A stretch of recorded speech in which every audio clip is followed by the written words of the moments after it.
이번 주에도 한 주간에도 코인 시장 조정이 계속 길어졌었는데요. 한번 좀 무슨 일이 일어났었는지 한번 데이터를 통해서 돌아보면 조금 더 좋을 것 같습니다. 비트코인 단기 홀더 평단가 하회.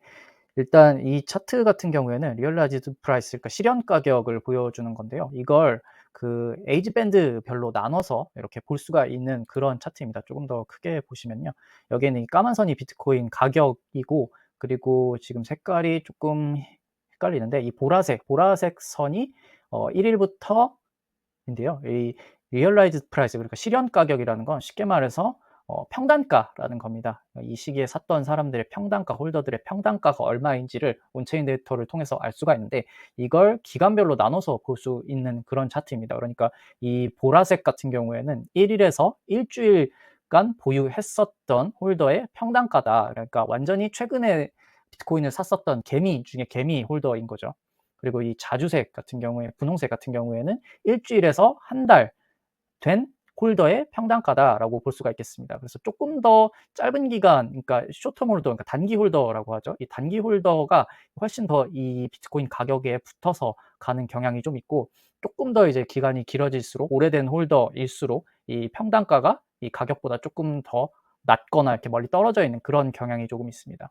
그래서 이 실현 가격을 홀더 기간별로 나눠 보는 차트를 어떻게 보면 좋냐면, 저희가 보통 이제 차트에서 이동 평균선을 가지고 지지 저항을 좀 많이 보지 않습니까? 그런데 이 경우 같은 경우에는 단기 홀더냐 뭐 장기 홀더냐 이렇게 나눠서 이 사람들의 실현 가격, 즉 평단가를 가지고 지지가 되었는지, 지지 구간인지 저항 구간인지 뭐 이런 것들을 조금 보는 그런 방법이라고 할 수가 있겠습니다. 그래서 지금 보면 최근에 가격이 급격한 조정이 좀 나왔었죠. 그래서 이 1일에서 일주일 완전 초단기 홀더의 평단가보다 더 밑으로 내려갔고, 그리고 그 뒤이어서는 일주일에서 한 달 동안 보유했었던 그 다음의 단기 홀더들의 평단가보다도 지금 더 아래로 하회를 했습니다. 그래서 이 단기 홀더들 평단가가 뚫렸으니까 조금 아무래도 개미들은 좀 이런 조정에 취약하죠. 그래서 이런 단기 홀더들의 패닉셀이 나와서 이보다 조금 더 떨어지지 않을까라고 예상해 볼 수 있는 그런 그림입니다. 그리고 이 두 번째 차트는 제가 굉장히 좋아하는 크립토 댄 님의 분석인데요. 보면 어떤 분석이냐면, 이 소형 고래, 그러니까 비트코인 10개에서 100개 사이를 보유한 이 소형 고래들의 유입을 볼 수 있는 지표입니다. 그런데 과거에 봤었을 때, 지금 이 경우에는 2018년 전후네요. 이때 이 큰 상승장이 2017년부터 쭉 이어온 큰 상승장이 있었죠. 이때 보시면 급격한 상승장에 소형 고래들이 굉장히 급격하게 많이 들어옵니다. 그리고 마찬가지로 2021년의 상승장 때도 소형 고래들이 이렇게 기울기가 급격하게 늘어난 걸 볼 수가 있습니다. 그러니까 대체로 이 상승장의 끝으로 갈수록 이 소형 고래들이 급격하게 유입이 된다라는 분석입니다. 그런데 지금 같은 경우에는 상승장이기는 하지만 아직 지금 이 소형 고래들의 유입의 기울기가 그렇게 급격하지는 않은 것으로 보입니다. 그래서 아직은 이 사이클이 조금 더 남아있지 않나, 상승장의 끝을 향해 달려가고 있다라고 하기에는 조금 부족한 모습이지 않나라는 그런 유추를 좀 해볼 수 있을 것 같습니다.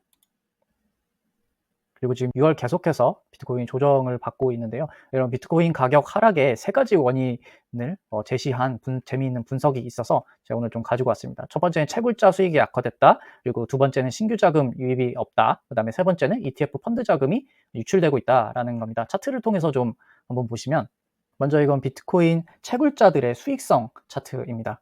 보시면 아시겠지만 5월부터 시작해서 지금 이 보라색, 파란색, 좀 그 사이에 있는 색깔이죠.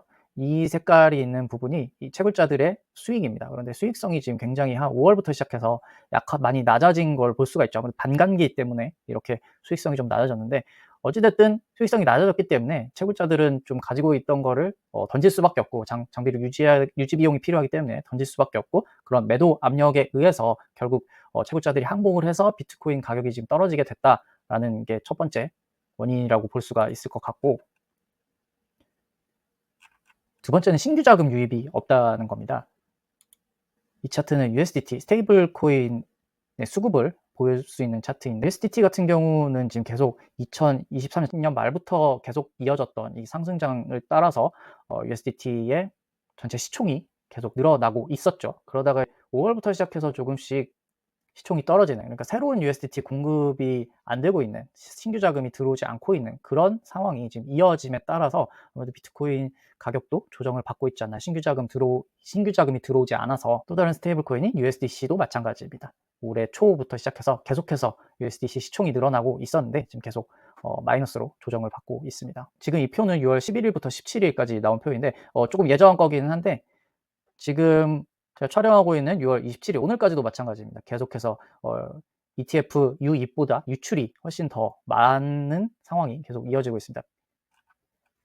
이 세 가지 상황이 좀 같이 결합이 돼서 비트코인 가격이 지금 계속 조정을 받고 있는 것으로 보입니다. 그다음 주목해 볼 만한 종목이 에어로드롬입니다. 에어로드롬은 상장 토큰은 아니고요. 베이스 체인 기반 그 덱스인 에어로드롬의 거버넌스 토큰이고요. 그런데 이 성장세가 굉장히 무섭다는 걸 알 수가 있습니다. 이건 이 에어로드롬의 수수료 수익을 보여주는 차트인데요. 지금 에포크가 계속 될 때마다 이렇게 수익이 계속 증가를 하고 있고, 그리고 여기에서 뭐 이 좀 표를 보시면 최근에 슬립스트림이라는 신규 유동성 풀을 출시를 했는데, 신규 기능 출시한 게 굉장히 지금 히트를 치고 있어서 거래량이 굉장히 많고, 그에 따라서 수수료도 굉장히 많고, 그래서 이 베이직 피가 많이 떨어지고 있는 것을 슬립스트림 수수료가 많이 상쇄를 해주고 있습니다. 그래서 누적된 수수료 수익은 계속 꾸준히 증가를 하고 있다, 그런 좋은 모습을 보여주고 있습니다. 그것뿐만 아니라 이 커뮤니티의 활성도도 계속해서 높아지고 있다는 걸 좀 알 수가 있는데요. VE 에어로, 그러니까 에어로를 락업을 해서 투표권으로 활용을 하는 그 VE 에어로 토큰의 홀더의 수가 계속해서 꾸준히 증가하고 있습니다. 이건 역시 굉장히 긍정적인 모습이고, 커뮤니티가 점점 더 이렇게 많은 지지를 받고 있구나, 많은 사람들이 에어로를 긍정적으로 평가하고 있구나라는 걸 좀 간접적으로 알 수가 있는 차트입니다. 올해 상반기 최대 이슈는 역시 밈코인이었고, 거래량에서도 이게 여실히 드러나고 있습니다. 밈코인과 비트코인과 이더리움과 솔라나의 현물 거래량을 보여주는 차트인데요. 여기 보시면 아시겠지만 올해 뭐 한 3월, 2월, 3월 상반기죠.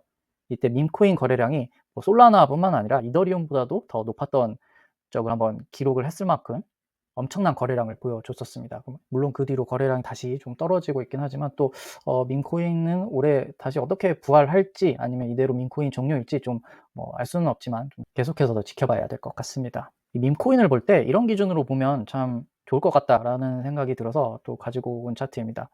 진위 개수 차트입니다. 진위 개수는 보통 소득 불평등 정도 이런 걸 나타낼 때 많이 사용을 해서 알고들 계시죠. 그래서 0에 가까울수록, 차트로 보시면 밑으로 갈수록 훨씬 평등한 거고, 1에 가까울수록, 위로 올라갈수록 불평등하다. 그러니까 이걸 코인에 빗대어 보면, 평등하다는 건 다양한 지갑 주소에 이 밈코인이 퍼져 있다는 것이고, 불평등하다는 건 이 밈코인이 굉장히 소수의 지갑에 집중되어 있다라는 걸 나타냅니다. 특히 밈코인 같은 것들은 뭐 투자자가 없잖아요. 그래서 뭐 소수의 누군가가 독점을 하고 있으면 그런 밈코인들 같은 경우엔 펌핑을 하거나 덤핑을 하거나 뭐 이런 자기 마음대로 조작할 수 있는 그런 가능성이 훨씬 높기 때문에, 이런 얼마나 집중되어 있나, 얼마나 평등하게 분배되어 있는가를 이 진위 개수로 보시고 판단하시면 좀 좋을 것 같습니다.